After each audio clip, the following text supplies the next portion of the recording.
Hey, what's up, Patreon? Welcome back to the channel. Today, I'm going to be rebuilding an Alien Blood Jackson Rhoads. It's the second time I've done one of these Jackson Rhoads in Alien Blood finish, so that's why it's coming to you guys exclusively here on Patreon. This isn't a full Trash to Thrash episode, but I am going to show you the rebuild of this guitar, and it's a really cool one. It came from a Jackson JS30, and it's a guitar I got in on a trade-in from a customer who traded me a few guitars for something I'm rebuilding for them. You guys are huge supporters of mine. The Patreon is a huge part of what I do here on social media, so I want to start delivering you guys more stuff and more exclusive content like this, where I'm not going to be posting this on Trash to Thrash. I'm not going to be posting these build videos for this guitar over on my YouTube or anywhere else. It's just for you guys, so I hope you guys enjoy it. Let's get on into it. So this is how the guitar arrived to me. It was a trade-in guitar that somebody sent to me. It's a Jackson JS30, and it obviously has no pickups in it, but otherwise it's in good condition. I mean, you can see the paint looks pretty good. It's a 24 fret Rhoads, which is something I really like.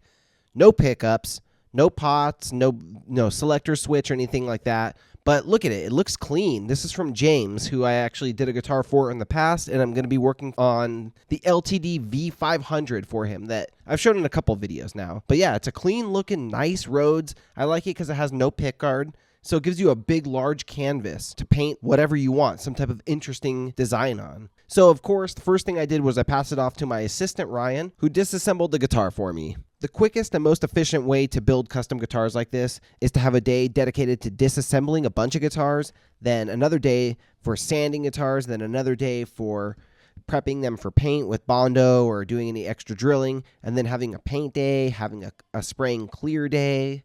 So to throw an extra project like this into the mix isn't a huge time delay for any individual guitar, especially since I've been doing little specials like this once in a while where I'll do like a matte paint job or satin paint job, which doesn't need a big, thick gloss clear coat, and then it doesn't also need the sanding and polishing at the end.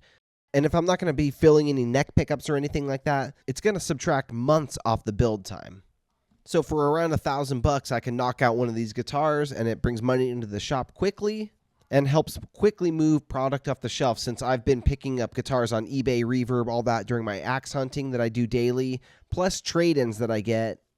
It's hard for me to pass up a good deal, so I ended up with 20 plus guitars that are for future projects that are non-commissioned, meaning that I can do whatever I want to them or offer them up to potential customers who could be inspired by these guitars that I have in stock. And people email me sometimes and ask me, what do you have available? What could you build for me?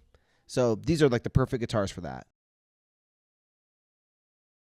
While I've been flapping, you can see that I painted the guitar matte black, and I did 3 coats, and then I let that sit for a couple hours, and then came back and did the 2X clear coat over that, which, if they're the same exact brand and line of paint, you can get away with doing your clear the same day you do your color paints. But if you don't have like a fully compatible paint, like, I use 2X, Rust-Oleum 2X for my colors, and then I use Spray Max 2K for my clear coats. So those aren't necessarily, they're not even made by the same companies. They're definitely not the same product line. So I would never want to spray those in the same day. I want to let my paint cure and then come back with my clear coats. But when you do a clear coat, generally you want to have either a mechanical bond or a chemical bond, and this achieves a chemical bond. At this point, it's been about a half an hour since I sprayed the matte black, and I'm getting it prepped for the clear by removing any extra dust or anything that's landed on it in the last half hour to hour or so. I'm using the air compressor at about 10 psi or less to blow off dust, and using a tack cloth to get anything left over that's just kind of, being a little stubborn. Matte paint and satin paint dry super fast, so with this guitar, I was able, like I said, to spray the color, wait a half an hour or an hour, I forget how long, and then come out and clean it up, get it ready for paint.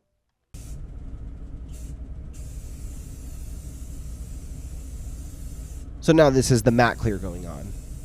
And I have noticed with Rust-Oleum 2X matte clear, if you lay it on too thick, it'll crackle on you. So you got to go pretty easy, just lay it on in multiple coats, real light. Earlier in the day, I had taken out all my fluorescent green paints, and I kind of did a little comparison, so I'm going to show you that in just a second. I actually started the day by doing some tests around 9 a.m., then I sprayed this guitar around noon with the black, the clear at 1 p.m., and the splatter around 2 p.m. Alright, we're going in the spray booth because today we're doing some samples for Splatter. Here you can see we have a couple neon green splatters going here. That would be the fluorescent Rust-Oleum over here on this side, which, to be honest, compared to this other paint here, is not that fluorescent. So what you see on the left is actually Montana Black, fluorescent green, and you can see it is so bright and awesome. That's what we're going to be going with for the next guitar that I'm about to splatter up. I also just did a sample for a customer using this color shifting paint, which shifts between blue and purple metallic, depending what lighting and angle you're looking at it in. So the customer wants more straight lines, more drippy stuff, kind of like the Kiesel guitars splatter pattern. So I sprayed up this piece of cardboard in black, and looks pretty cool, I think, actually. What do you guys think? Let me know down in the comments. To get that long stringier style splatter, I actually spray a bunch into the cap here, dip a brush into it, and I fling the brush at it to create these long string-like splatters. For this one over here, I actually just spray it into a cup and throw it on the guitar, so it looks more like a natural, real splatter in my opinion. Which kind of splatter do you guys like better? Throwing the cup at the guitar, or taking a brush and kind of flinging it in string-like splatters? Let me know in the comments. This fluorescent hardly looks fluorescent. This Montana looks incredible. Here's how I do the splatter on these types of guitars. I take a paint cap, mix the paint real well, shake it up for like 2 minutes. Then I simply just spray it right into the cap. That's quite a bit, so I'll stand a little further back because that's a lot of paint. And I don't want to concentrate too much paint in one area, so I'll stand back here. Let's get some more in there. That's pretty good, but we need more. Let's do it again.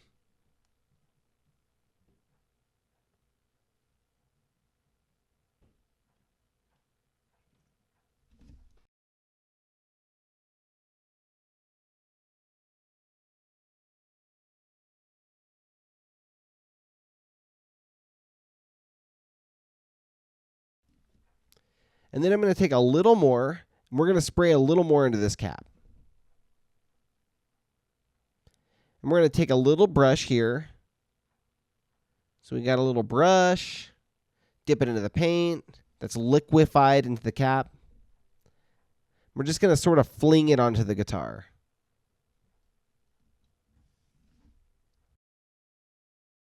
Dip it back in, get some more on there, and just kind of like pull back on the bristles of the brush and fling it at the guitar sort of, and that's what's going to create a real fine, like misty looking splatter on there. And it's going to fill in and make the guitar look real nice and finished.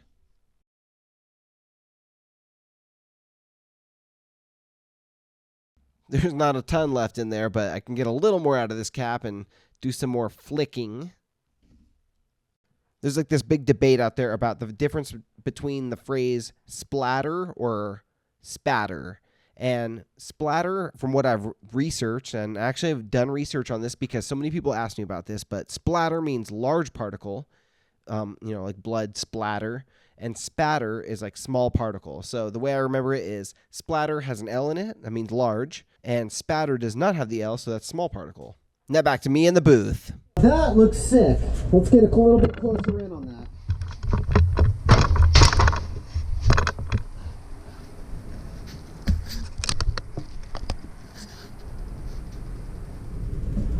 Here you can see I also did the headstock, which turned out so good with the white Jackson logo on there as well. The pickups and the pickup rings. Some people love having the pickup rings and pickups splattered with the guitar, and some people don't prefer that, so depending on who I'm doing the guitar for, I'll do it either way. I personally prefer them to be splattered with the guitar though. Kind of ties it all together and makes it look like a completed, super custom piece. That's going to do it for today, everybody. I'll be back soon with a part 2 to this guitar for you all. Of course, it'll be right here on Patreon just for you guys. Thanks so much for being part of the Patreon family. Rock on, my friends. Now it's time for part 2 of the Alien Blood Rhoads #2 rebuild. Last I showed you guys, we had it in the paint booth. I got it splattered up, and it is looking good. If you haven't seen part 1, I suggest you go back. It's another Patreon exclusive video like this one is. And for this one, I went with a more traditional splatter like I did on the first Alien Blood Rhoads that I did a couple years back. I also splattered the pickups and the pickup rings to match the guitar. And we're using the EMG 8185 combo. Okay, so the frets look decent, but I was looking at it as I was oiling the neck or oiling the fretboard, and I feel like they could use some polishing. So if it only takes me 15 minutes or 10 minutes to do this, it's worth it. In reality, it actually ended up taking about 20 minutes. Still worth it. I'll just be using some Meguiar's 105 Ultra Cut Compound, which is the same stuff I actually use for my first phase of buffing when I do a body. I'll squirt a little bit of that 105 there in a little plastic container. While I'm working, you can see that I'm watching something on the iPad. I got Netflix pulled up, and I'm watching Car Masters Rust to Riches, where they restore cool cars, Q-tip. upgrade them, kind of like what I do to guitars. I'm going to use this fret guard here to just put a little bit of polish on, not a lot. This show was actually one of the things that inspired me to start up Trash to Thrash and rebuilding guitars as a YouTube show. Actually going to turn the speed of the Dremel down. We'll start with it at the lowest setting, 5,000 RPM.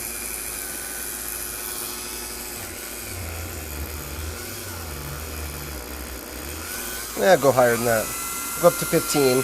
You could tell as I was touching the polishing wheel to the frets, it was bogging down the Dremel, so that's why I turned it up a little higher. And if you can't tell, I'm actually doing some voiceover work here on this video, and some of the speaking will be live while I was recording the video, like right here. And with the Dremel, you can see it only took a couple seconds. And look at the difference between the first fret and the second fret there. These look okay on their own, but then when you see it next to a nice polished fret, and that is way shinier, that's also going to let the strings slide across that fret a lot easier. So if you're doing some vibrato or something, like that's going to be a lot nicer than this, which has some oxidation on it.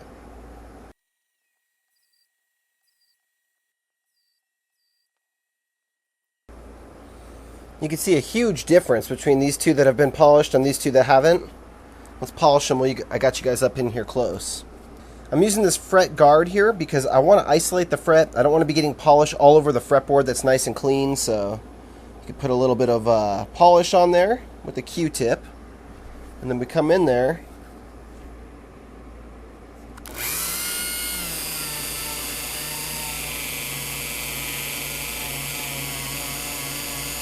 And this isn't even with like sanding or anything. This is just polish on a Dremel with a little buffing wheel.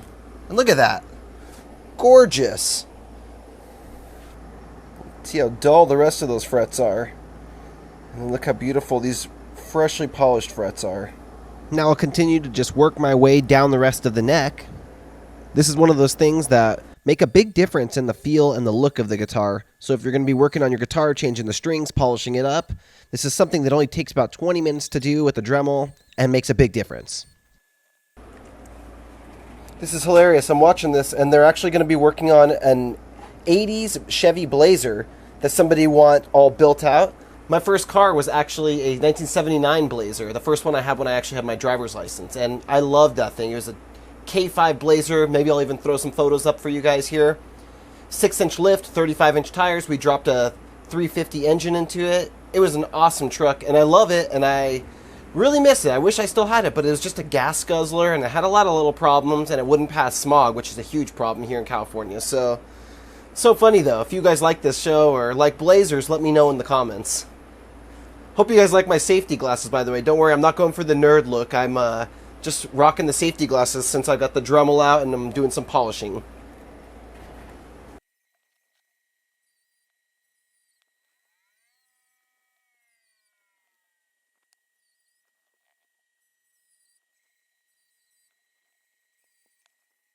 And look at that. They look gorgeous. Beautiful frets.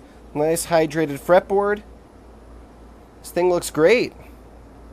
So I'll throw the tuners in this thing right now, and then we'll set the neck aside, jump back on the body, and then throw it all together. It's about 3 p.m. right now, and I got about a little over 3 hours left of the workday. I usually cut it around 6:30 p.m. So I think I can get the tuners on. I'm pretty sure I can get it all wired up. We might be able to get it all assembled, but I do have another guitar, the Dean VMNT Dave Mustaine. I just got it boxed up and it's ready to ship. I'm waiting on the buyer to give me an updated address because I'm going to be shipping it UPS. I just finished recording a tutorial on how to package up a guitar and get it shipped out and properly, you know, without it banging around in the box and breaking on the way with that guitar. So it's boxed up, it's ready to go, but when I entered the weight and the dimensions into the computer, I use stamps.com, not a sponsor. They give you discounted rates though, so I like them. If you don't use them, you should use pirateship.com.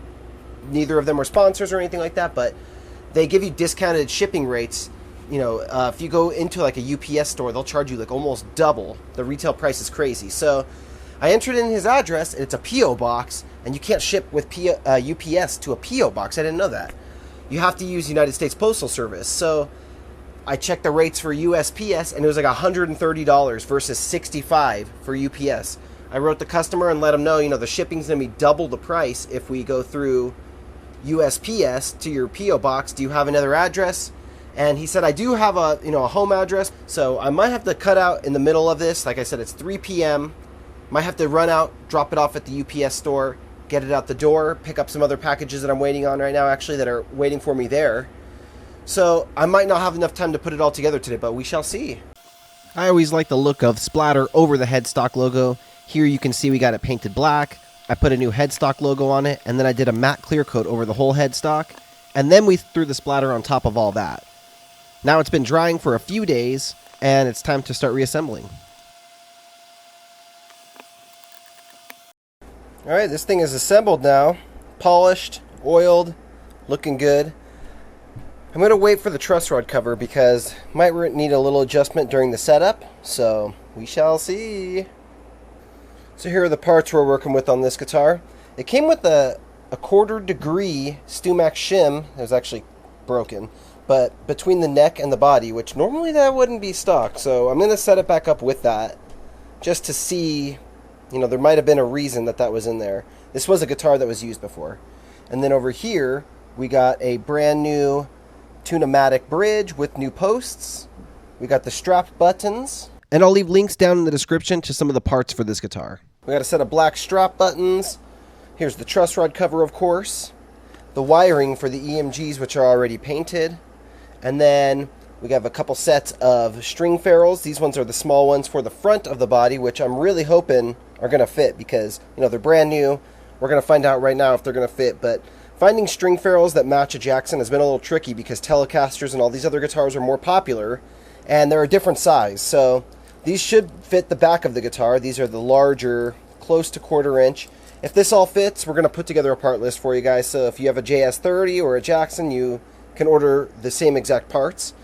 We went with a lot of Music Lily parts because that's who is available quickly through Amazon, and I've used them before and I like their stuff. So we got a black 3-way toggle switch that's going to go in the middle position here.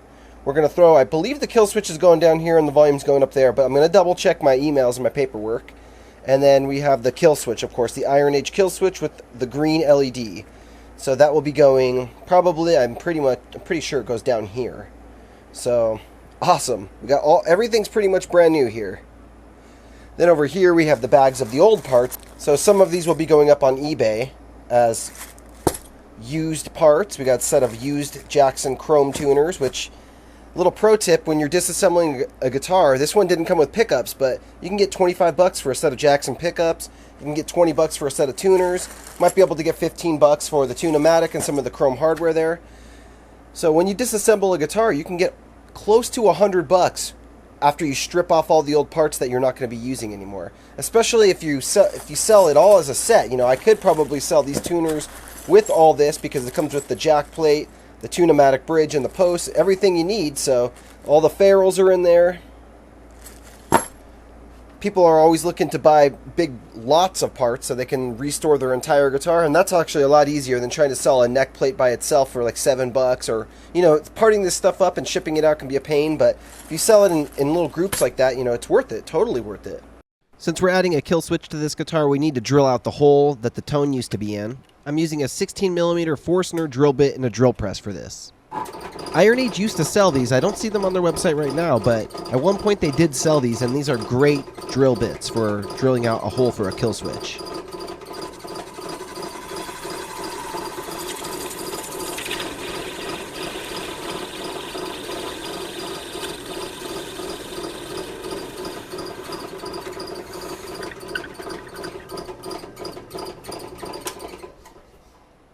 After drilling out a hole like that, I brought it outside, fired up the air compressor, and used some air to get the dust off because you don't want to scratch the surface of the guitar by wiping it off with a towel.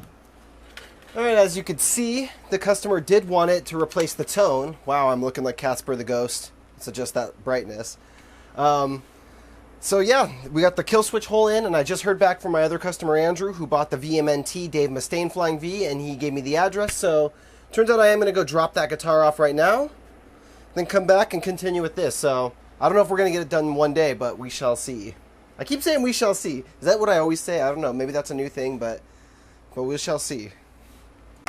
Alright, so the Tune-O-Matic fits perfectly. I was wondering if the spacing was going to work. The bushings aren't pushed all the way down yet, but they look like they're going to press in there nicely. Alright, and those ferrules fit in there great too. Oh, that is beautiful. Slides right in and then locks in right at the last moment. Right there, and then that final push, it just clicks. Oh, that is nice. Next, I'll remove the tape from the neck pocket and start wiring it up. The EMG solderless system is so quick and easy to wire up. It really is a breeze.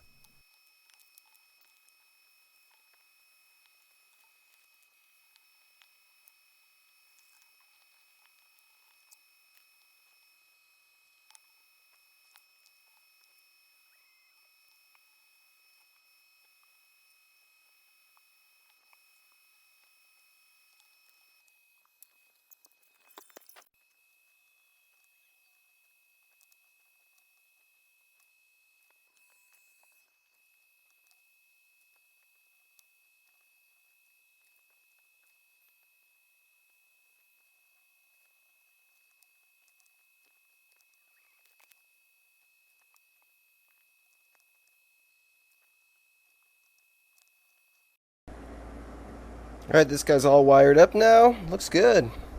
Nice and clean. I hardwired it instead of using the little EMG bus.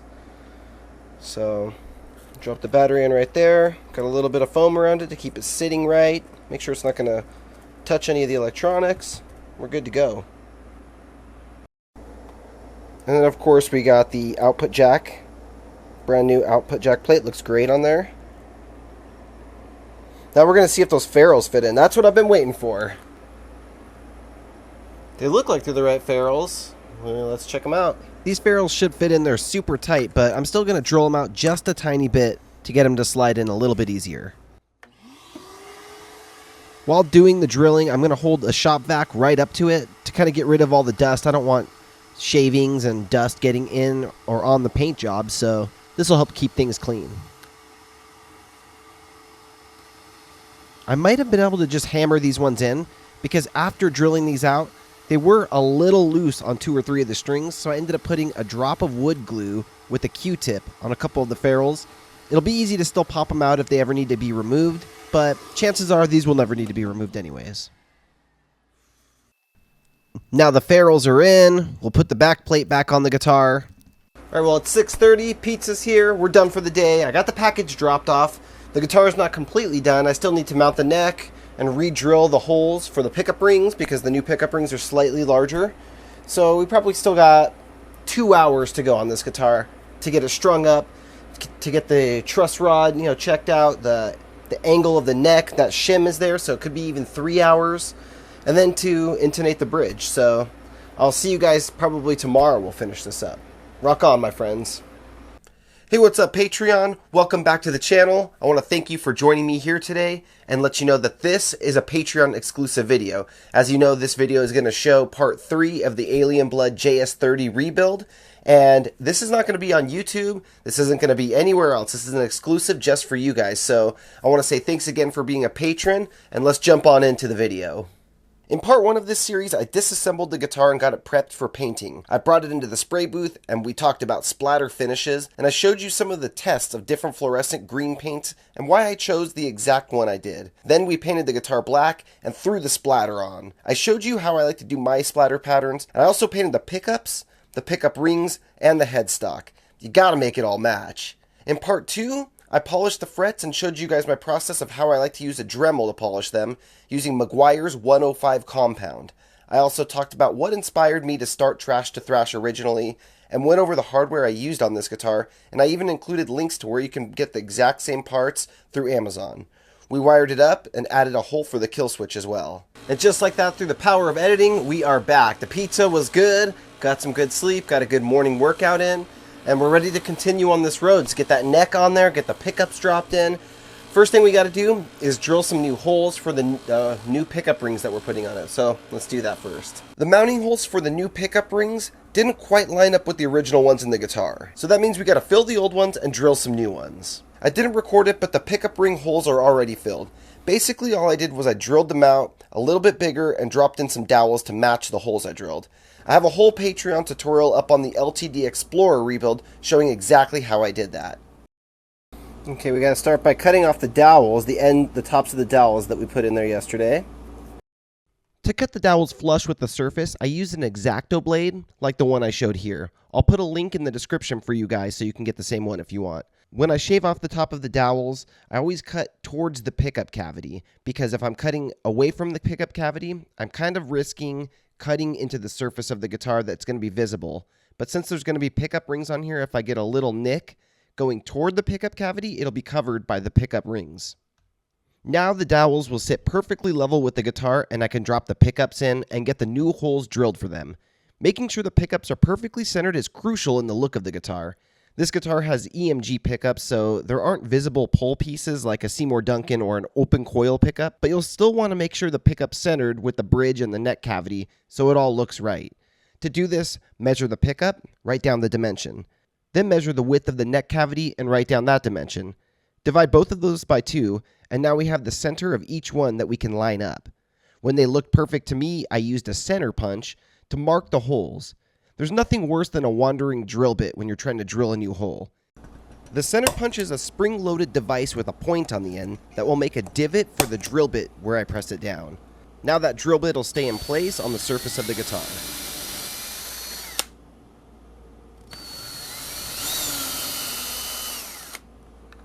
After drilling the new holes, of course I bring the shop vac over and get rid of all the wood dust. You always want to work in as clean of an environment as you can, because as you're working on this guitar, some of that sawdust or wood dust can get underneath the guitar, between the guitar and the towel, and be scratching the guitar the whole time you're working on it and you wouldn't even know. Now I'll drop that pickup down one more time, plug it in, and screw it in.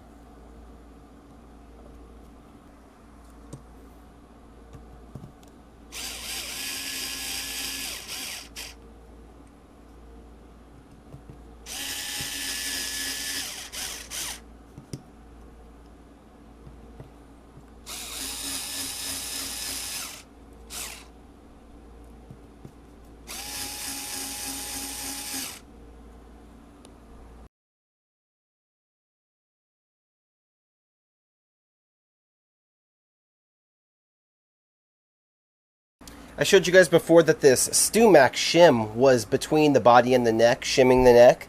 And it's a 25-degree shim, which means it's going to re-angle the neck. I'm looking at the way that it was set in there, and you could see that the holes were actually slightly elongated. So that leads me to believe that it was tilting the headstock back, raising up the Tune-O-Matic bridge more. But Tune-O-Matic bridges have a lot of range. You can adjust them easily, you can lower them down to the body, you can raise them up super high. Usually a guitar is set up and they're somewhere in the middle. So it makes me wonder, why was this in there? Because the Tune-O-Matic should have been able to line up with the neck, even if the neck angle was high or low. So I was originally thinking I was going to throw this back in there, but then when I look at it, I'm wondering why it was even in there in the first place with the Tune-O-Matic. I'm going to try it without it, and we're going to see. And maybe I'll end up throwing it back in there, but for now I'm going to try to set it up without this and see where this neck is sitting naturally. Alright, I just mounted the neck on the guitar, and it's looking nice, looking good. I actually had an extra Jackson neck plate on hand that's a black neck plate that matches this guitar. It's for a 1997 Jackson, but I got it in a bundle deal with a bunch of other parts, and I don't have one that it goes with, so it's not going to be the matching serial number, but at least it's a matching Jackson neck plate.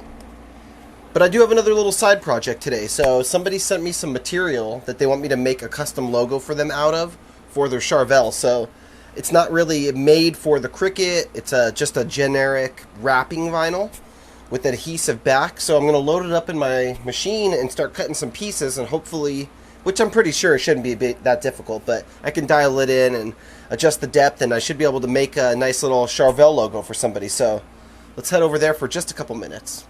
Now coming over to the Cricut machine, it's all pre-programmed already on my computer, and it'll cut a Charvel logo for me out of the material provided by the customer. If you didn't know, I make custom headstock logos for people, so if you need one, let me know. I can reproduce any headstock logo you need in custom colors, or even full custom logos if you have your own logo you want me to use. Email me if you need one, and I'll get you whatever you need. All right, it took a little longer than expected. This is some thick material we're working with here. So I already had the logo programmed into my computer and in my software already, but to get it to cut, it just did not want to cut. It probably took 7-8 attempts or something like that. But we still got a little left, and we didn't run out of material, and look at that, we got it. My customer has a neon green Charvel, but it has a black logo. So this should match Jeff's guitar. And now the guitar is back, assembled, strung up, and all fully wired up, ready to go. After installing the neck and the strings, the action of the strings was too high though.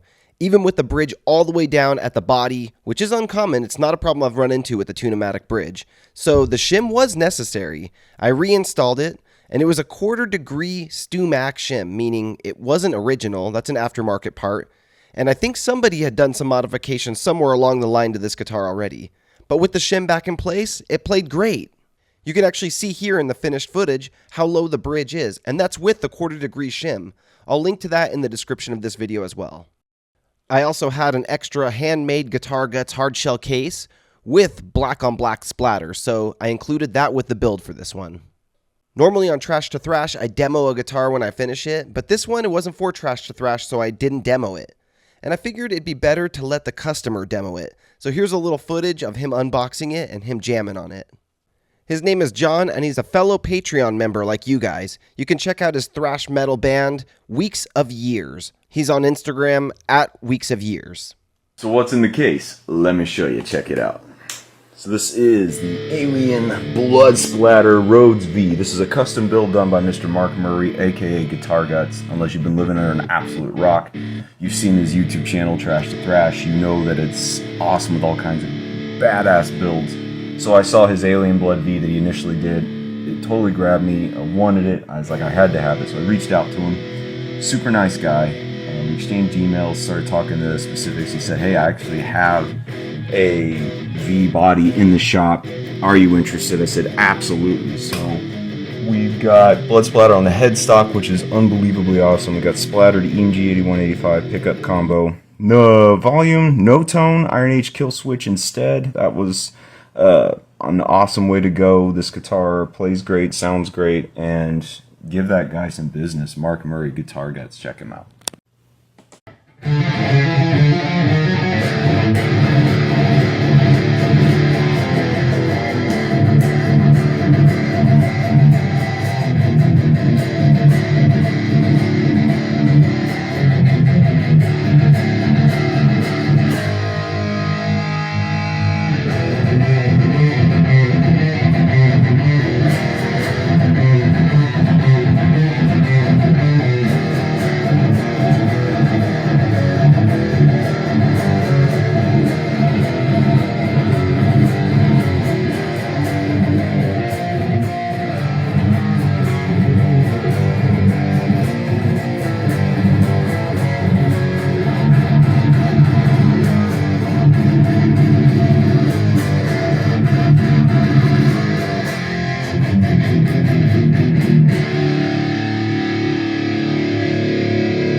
Appreciate you guys watching and coming along for the journey of building this one, and I hope you guys want to see more Patreon exclusive videos like this. Let me know in the comments here if you enjoyed watching me build this one, It's just for you guys and for John, who it's going to. Thanks so much for watching, guys, and I'll see you guys next Monday for another Patreon exclusive video.